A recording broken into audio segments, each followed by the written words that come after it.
fast, sitting here praying that this night's gonna last. You got it all on tap, I'm loving your vibe, always have your back. We like all the same tracks, listen all night in the sheets all black.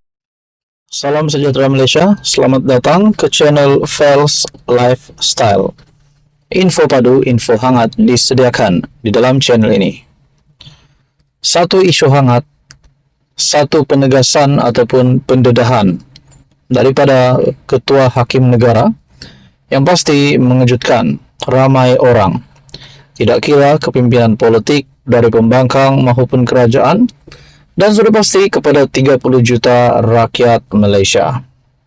Artikel daripada harapandaily.com, tuduhan hapuskan sistem perundangan Islam, ini penegasan Ketua Hakim Negara.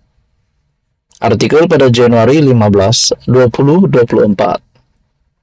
Ketua Hakim Negara, Tun Tengku Maimun Tuan Mat, menegaskan bahawa dua keputusan Mahkamah Persekutuan baru-baru ini, termasuk kes Forum SIS, pada dasarnya menyentuh persoalan sama ada Badan Perundangan Negeri Selangor diberi kuasa untuk meluluskan undang-undang tertentu. Ini adalah bentuk cabaran yang jelas dan merujuk kepada perlembagaan persekutuan kita. Malangnya, kedua-dua kes ini dijadikan oleh sesetengah pihak lebih daripada apa yang sebenarnya. Kes-kes ini tidak ada kaitan dengan hakikat agama Islam yang tulen. Ia hanya bertujuan menekankan semula persempadanan kuasa yang jelas antara persekutuan dan negeri-negeri, katanya. Beliau berkata demikian semasa berucap pada Majlis Pembukaan Tahun Undang-Undang 2024 di Pusat Konvensyen Antarabangsa Putrajaya. Menurutnya, komen pihak tertentu yang tidak bertanggung jawab disasarkan untuk menggambarkan bahawa Badan Kehakiman mempunyai agenda atau motif untuk menghapuskan Islam di negara ini, atau agenda menghapuskan sistem perundangan Islam di negara ini. Komen dalam kedua-dua kes adalah jauh dan luas.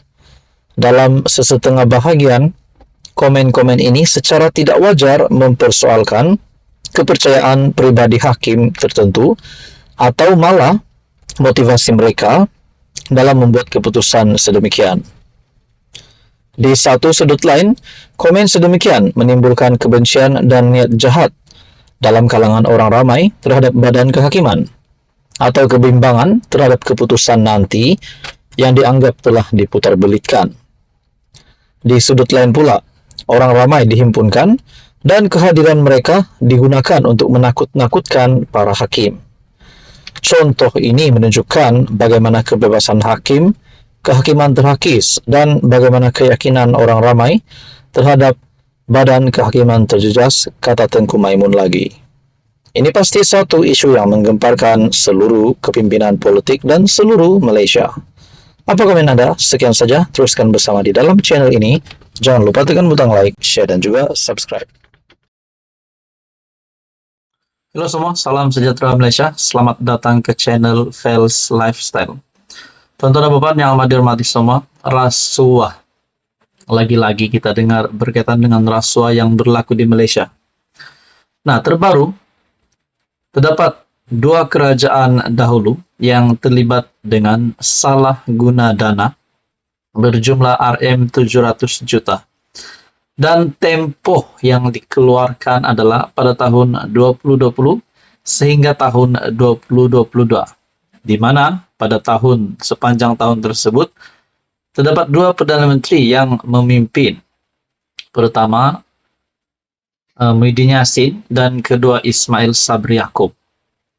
Tidak dapat dibuktikan bahawa kedua-dua bekas Perdana Menteri ini terlibat dengan penyalahgunaan dana RM700 juta tersebut. Tapi, akhirnya SPRM telah mengeluarkan satu keputusan di media. Seleweng dana, SPRM akan panggil seorang bekas Perdana Menteri. Tidak pasti Muhyiddin Yassin atau Ismail Sabri Yaakob. Tapi yang pasti, SPRM akan memanggil seorang bekas Perdana Menteri. Bukankah ini adalah satu permulaan cerita kepada masuk penjara? Nah, saudara-saudara, sebelum ini Syabuddin juga membuat ulasan kehidupan ataupun status Perdana Menteri adalah sangat spesial.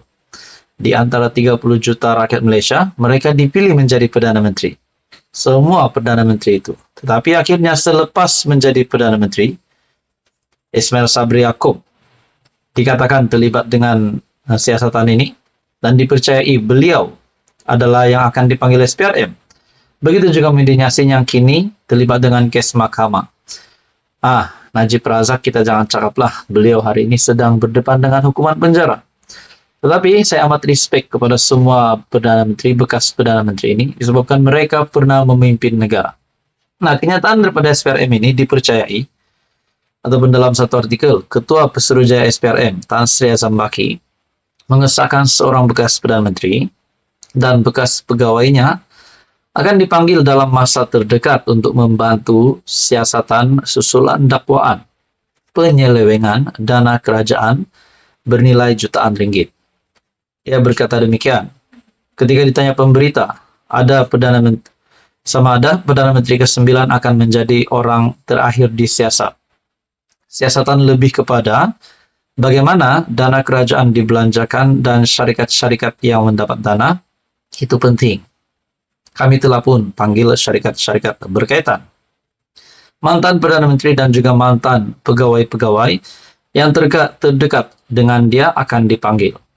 Saya tak ada senarai jumlah yang akan dipanggil, tapi tak kurang dari 4 individu akan dipanggil dalam masa terdekat.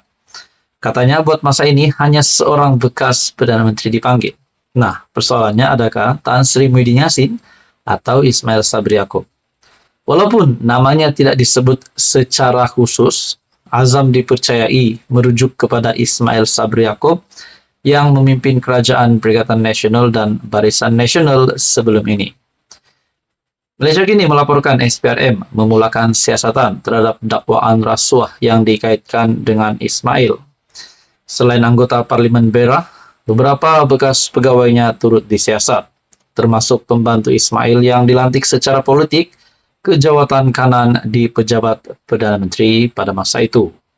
Siasatan dilaporkan dibuat 4 hari selepas Menteri Komunikasi merangkap juru cakap kerajaan Fahmi Fadzil berkata, rakyat berhak tahu berkenaan perbelanjaan RM700 juta untuk iklan dan publicity oleh 2 pentadbiran terdahulu. Pada November, Perdana Menteri Anwar Ibrahim mendedahkan sebanyak 700 juta dibelanjakan antara 2020 dan 2022 untuk menunjukkan pencapaian kerajaan. Anwar memberitahu Dewan Rakyat bahawa sebanyak RM500 juta dibelanjakan ketika pentadbiran Muhyiddin Yassin 2020 ke 2021, manakala 200 juta lagi ketika pentadbiran Ismail Sabri 2021-2022. Siasatan juga dibuat di bawah Akta SPRM 2009. Saudara-saudara, adakah ini akan membawa kepada satu keputusan yang mengerikan ataupun keputusan yang mengejutkan? Kita nantikan saja, teruskan bersama di dalam channel ini untuk info yang seterusnya.